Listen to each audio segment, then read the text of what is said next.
guys, nandito na kami sa Antipolo. Ayan ang Robinson. Ayan. Ayan. Binaba ko na yung apo ko. Kasama nila yung tita nila. Magpantay. Binaba ko na para maglaro sila. Habang may asikasuhin lang ako dito na. Kaya bukas na. Bukas na. Ikaw na. Ha? Ikaw na. Parang part ka lang po sa kanila. Yan. Yan.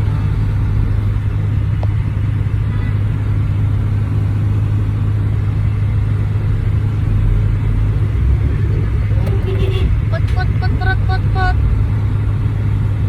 Yan. Hininto ko lang doon sa may phone. Kailangan namin huminto muna guys kasi yung pintuan hindi masyadong naisara nung anak ko. Bukas. Grabe. Direk pang araw. Yan. Robinsons. Ito Robinson, ito lang tinayo to. Kung ilang beses lang ako nakapasok dito. Wala pang 10 beses.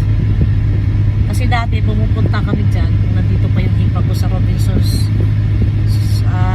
subdivision dito. Tinutulungan namin dati nung inaayos ang bahay niya.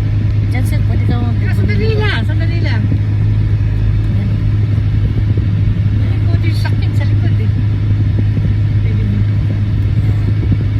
Pero noon, hindi pa ganito kalaki nung napupuntahan namin kasi under construction pa lang.